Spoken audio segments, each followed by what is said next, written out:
Funding for Market Journal is provided by the Nebraska Corn Board and the Nebraska Soybean Board. No matter how you look at it, animal agriculture helps Nebraska's economy.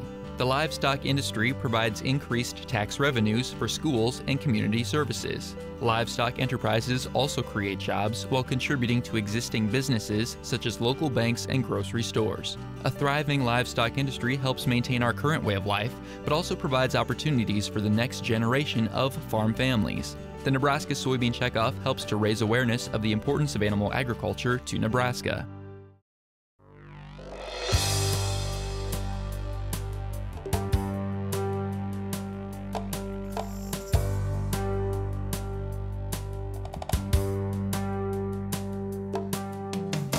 Market Journal, Television for Agricultural Business Decisions, is a presentation of the University of Nebraska-Lincoln's Institute of Agriculture and Natural Resources.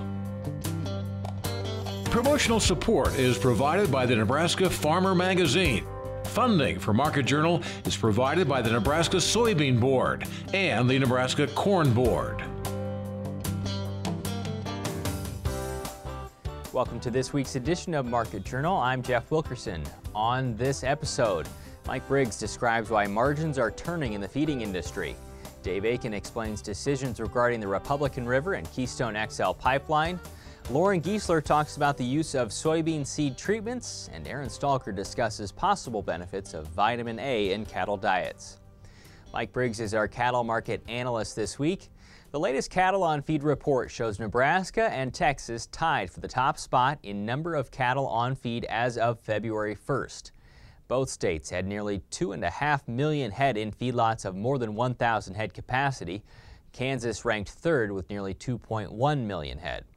For consumers, the first month of the year didn't offer any relief. Ground beef opened 2015 with a new high, averaging nearly $4.24 per pound during January. The price was about 77 cents more expensive than January 2014. Unfavorable weather chased us inside when we talked with Mike Wednesday morning. We began by asking him to recap the first 2 months of the year. January and February have been a little difficult because we've had a lot of things, previously a lot of things have gone our way. Corn went down, cattle went up, it's been a great deal. Well, after the first of the year now, the board's rolled over on us. Mother Nature's kind of dropped hammer on us.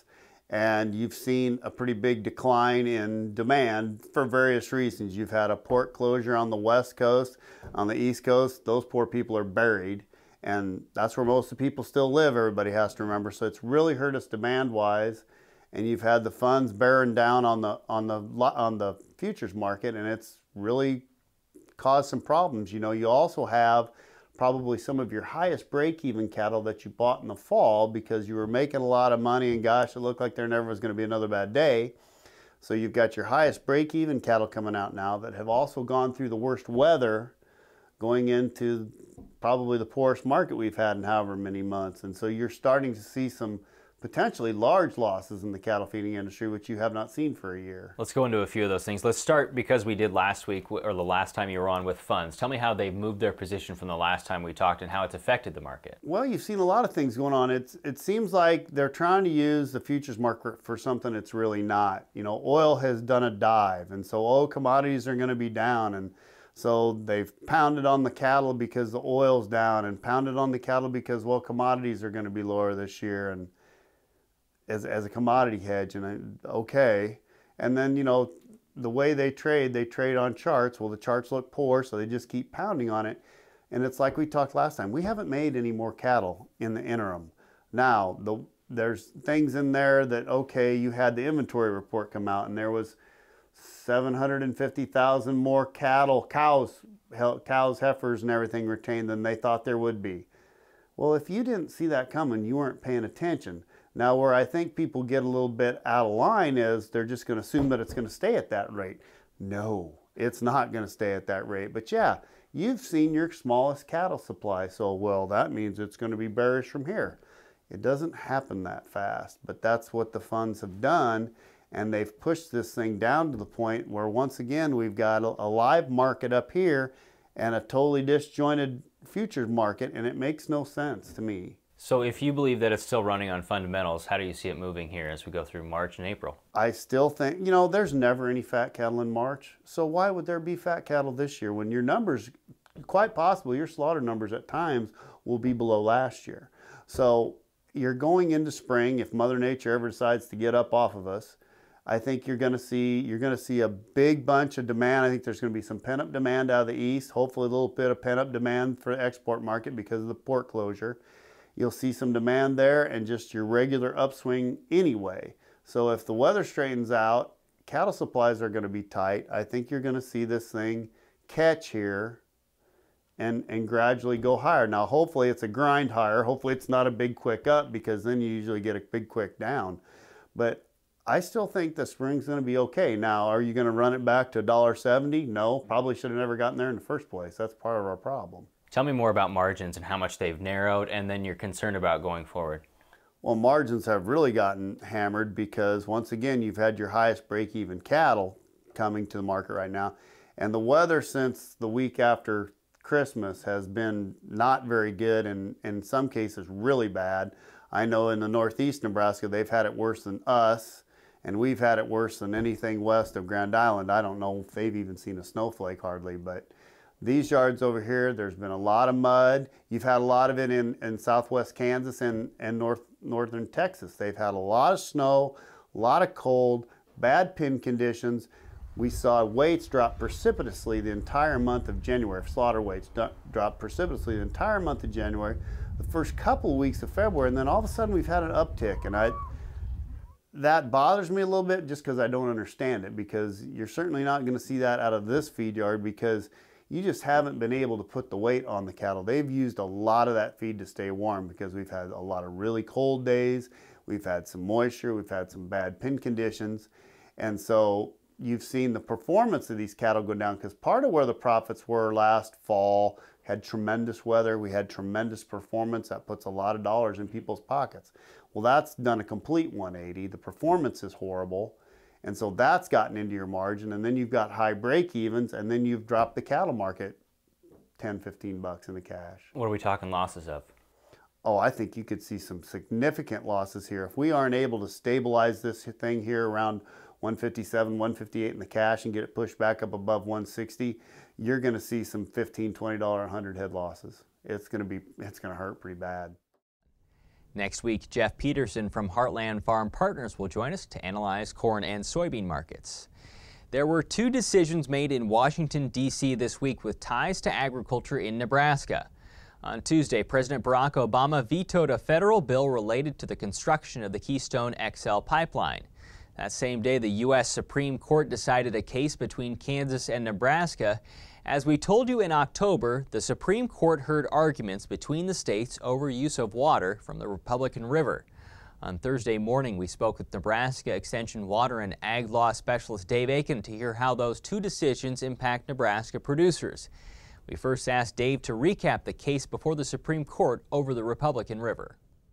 Well, this stems from when Nebraska overused water on the Republican Basin in 2005 and 2006. Kansas protested, and it ultimately got referred to a federal judge called the Special Master, and the special judge awarded Kansas $5.5 million, and both states appealed to the Supreme Court. Why did both states appeal? Well, Kansas appealed because it wanted a lot more money, at least double what it ended up with. And Kansas also wanted to shut down irrigation on about over 500,000 acres in Nebraska. In Nebraska? Well, you know, we did pretty well as far as the Special Master's report was concerned. So we were pretty happy, but we argued that the $1.8 million extra damages that were awarded over the actual damages was illegal. And we also argued that we should get credit for the Platte River groundwater that comes into the Republican Basin as being out-of-basin water. Okay, so the Supreme Court, the U.S. Supreme Court rules this week. What do they say? Well, they confirmed what the Special Master did in every regard. Kansas got the $5.5 million, including the $1.8 that we argued about, and also Nebraska will get credit for the Platte River groundwater that comes into the Republican Basin as being not Republican Basin water. Why did Nebraska have to pay Kansas? Well, as the Supreme Court noted in its opinion, originally the Nebraska groundwater regulations were okay in normal years, but they weren't tough enough in dry years. And but in 2006, Nebraska started to develop special dry years plans that would keep us in compliance, and that made all the difference. So that goes a long way, but what are those plans? Well, basically the NRDs made the very tough decision with the Nebraska Department of Water Resources that they would shut off irrigation wells close to the river, and this would be about 110,000 acres, and shut those off in dry years. And then the computer model showed that that would have kept us in compliance in 2005 and 2006. Do you think Nebraska and therefore farmers will have to shut off wells in the future? I don't think so. This is the last thing that anybody wants, and the NRDs have developed the Lincoln County project to pump groundwater from Lincoln County into the Republican River when the water is down, and if we do that enough, then that'll keep us out of the dry year program, and so we should be good. As people in that area are very familiar, this has been going on for a long, long time. Is there a point where Nebraska and Kansas start to get along on this issue? I think we finally got there. Very recently, with regards to this Lincoln County groundwater, Kansas agreed to give Nebraska 100% credit for all the groundwater that it pumped in, even though it could have said Nebraska only gets credit for half of it. And so that was a big win for Nebraska, something Kansas didn't have to do, but they did. And so, I think it was rocky at the beginning, but now we're where we could be, and I think it's going to be good. Who gets the credit for that? I mean, how did it happen? The NRDs and the Department of Water Resources worked real hard to get us to this point, and so a tip of the hat to them.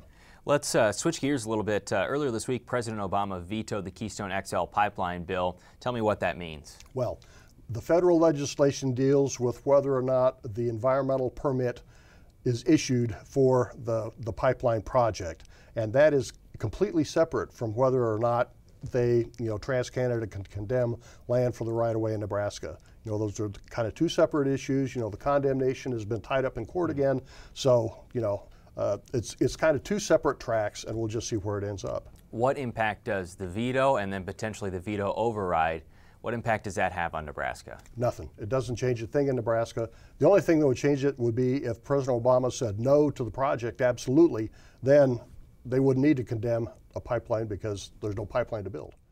Regarding the Keystone XL Pipeline veto, multiple reports indicate a veto override vote could take place next week. The February Nebraska farmer says reeding corn plants for nitrogen needs during the growing season can reduce overall application rates and help protect groundwater. With that idea in mind, Nebraska Extension will work with 20 Nebraska producers over the next 3 years using on-the-go crop canopy sensors. Earlier research in Clay and Merritt counties shows that crop canopy sensors can improve application efficiency. The research starting this season, called Project Sense, will be conducted as part of the Nebraska On-Farm Research Network. You can read more about it in the February Nebraska Farmer. The United Soybean Board says the use of soybean seed treatments is increasing. It says the industry estimates 60 to 70% of soybeans planted in 2014 were treated, up from 30% in 2008. Earlier this week, we talked about those inputs with Nebraska Extension plant pathologist Loren Giesler. We started by asking Loren why soybean seed treatments aren't always effective. Well, one of the things that we see with seed treatments is that we don't always have conditions that are perfect for seedling disease. So last year was a year that we had really cool wet soil conditions, and so that was a situation where those seed treatments were going to show response. Many times our soybean farmers will put the seed in the ground, and then if it's warm enough, we won't see a big response on that with the treatment. But I think it feels, with any history, particularly here, again, we're in a really cool time, getting later in the season, it's still really cold.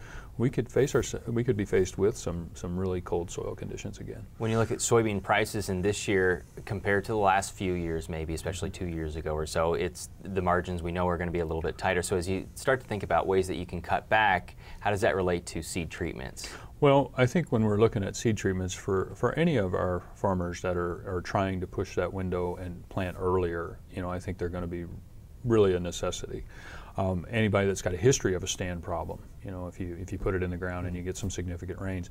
Now, the part of the seed treatment that I see that we could remove, to save a few dollars would be the insecticide part. the insurance that you're looking for, the protection that you need is really going to be in that fungicide. So, you know, using just that seed treatment fungicide is, you know, 90% or more of the time going to be fine for what you need. And in some situations, you may not see any economic gain from that.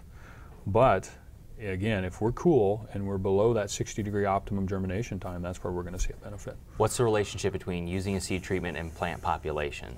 Well, that's another thing. A lot of our soybean farmers are planting populations that are really, you know, exceeding what we would need for the same yield they're having. So, you know, all of our studies we're planting at 140,000 seed per acre. For sure, when you get into some, you know, heavy residue situations, maybe you get into some soils that, you know, may crust, these types of things, you know, then we get in conversations about, you know, upping populations. But I think there's a lot of producers out there that could reduce that population significantly. Use that seed treatment fungicide and be in great shape and save some dollars in the process. Some of the market analysts see a lot of soybean acres going in this year. In a situation that a farmer would go soybean on soybean or a continuous soybean rotation, is there anything unique about that? Well, I think the unique thing is that anytime you continuous crop like that, you know your disease potential is higher for several factors or several pathogens out there that we have. So in that situation, you know, the first thing I would look at is, you know, does the field have cyst nematode or not? Because that's going to be critical. If you have soybean cyst nematode and you're putting beans on beans, that's a perfect scenario, especially if you came in that field with the same variety you grew the year before and you had resistance. I mean, you're just going to cultivate that population to reproduce on it. The other ones, you know, a lot of our diseases, the rotation doesn't affect as much. Because it's going to be in the soil and it's soil-borne.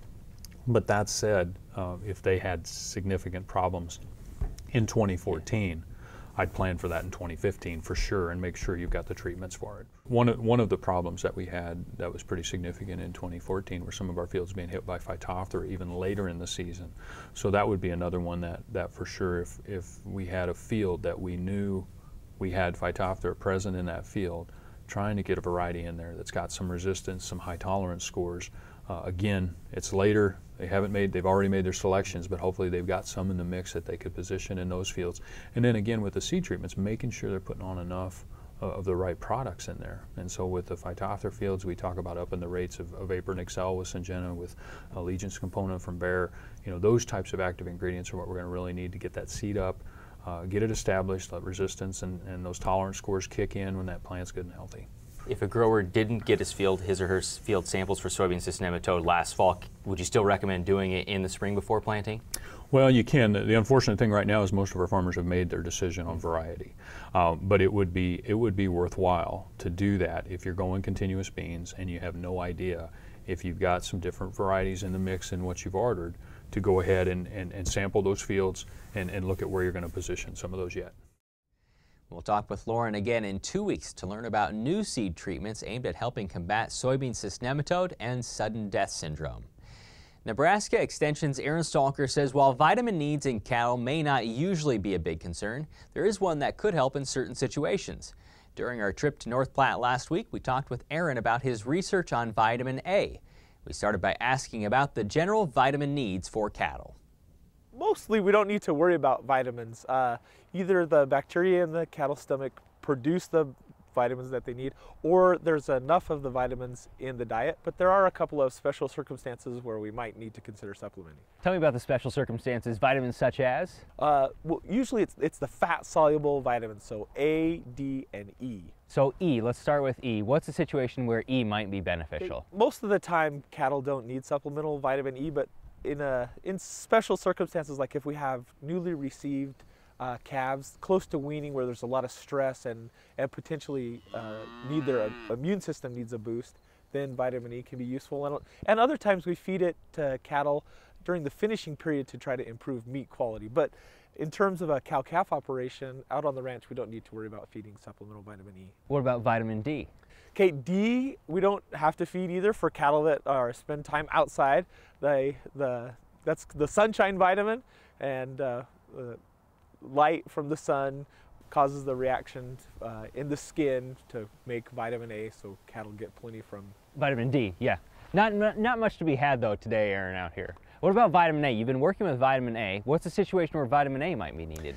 Yeah, so that's one where it's likely that we could use some supplemental vitamin A on a ranch.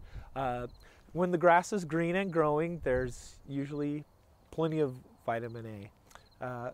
Where it's an issue is during the wintertime, after the grass senesces and is dormant, such as conditions like today, there's just no vitamin A activity in the grass.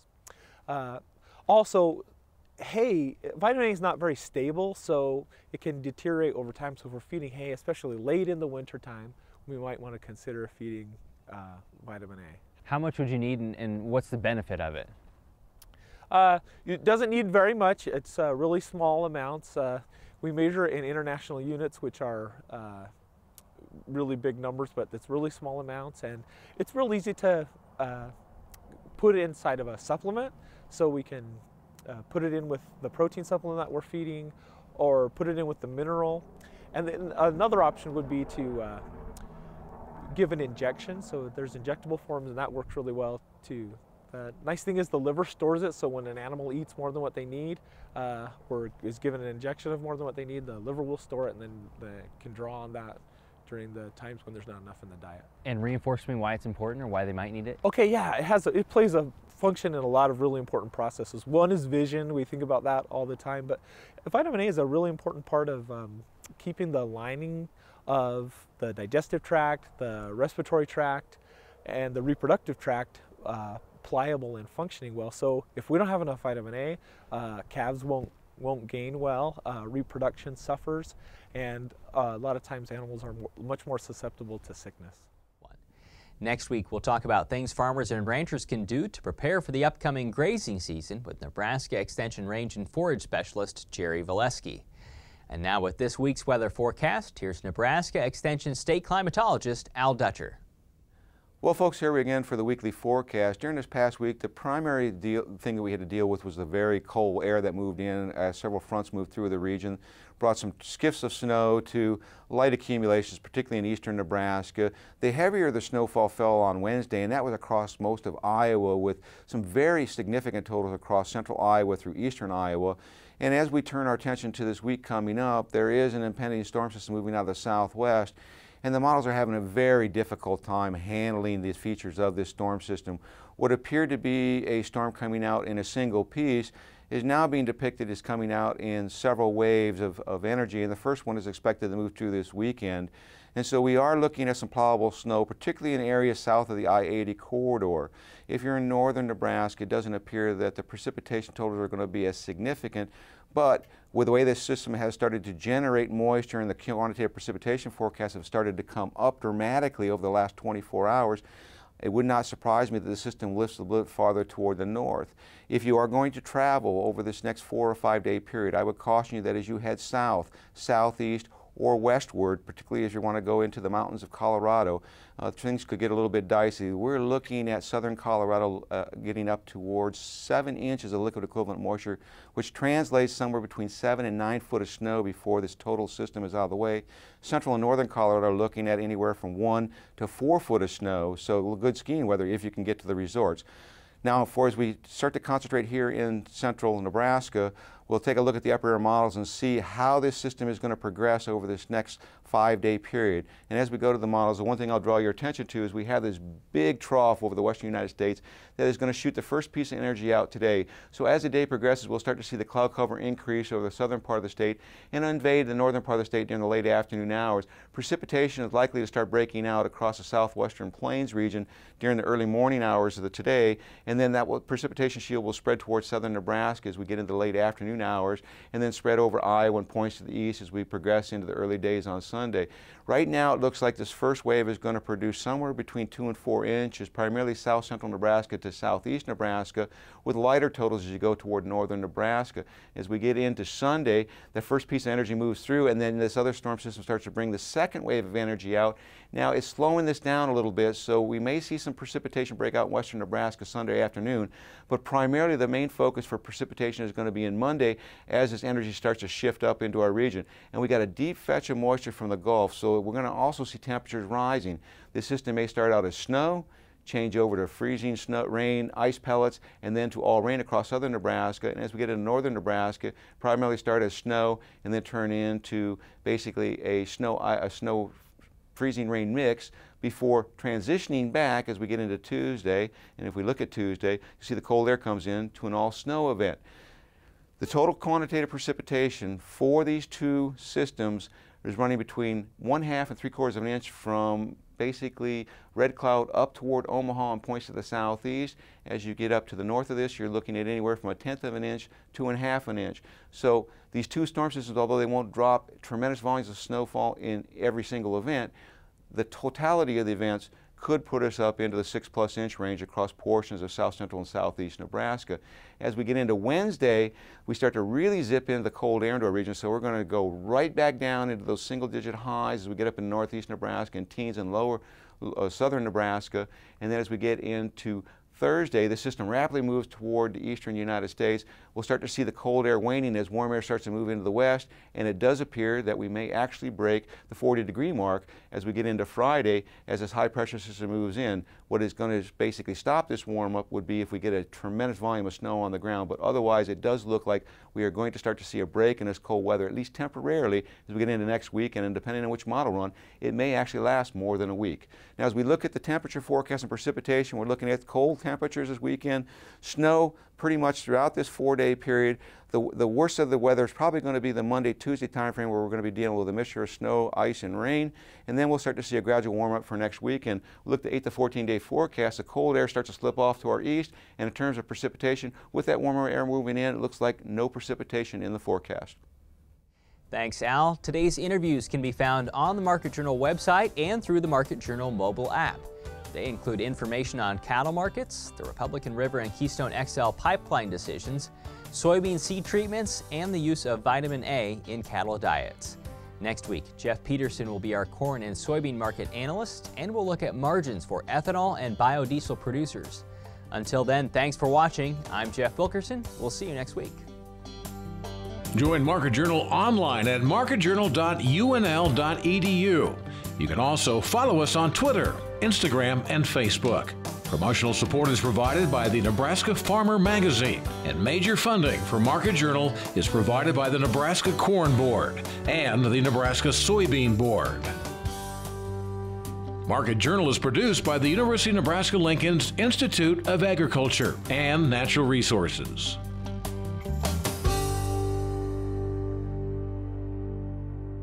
Funding for Market Journal is provided by the Nebraska Soybean Board and the Nebraska Corn Board. When we transform Nebraska corn into ethanol, it doesn't disappear from the food supply. It just takes a little detour. Ethanol is made from the starch. The rest of the corn becomes livestock feed to create meat and dairy products, corn oil, sweetener, and other food ingredients, and maybe a little carbon dioxide to make your soft drinks fizzy. Homegrown ethanol helps satisfy America's hunger for energy and the world's appetite for feed and food. Nebraska's family corn farmers, sustaining innovation.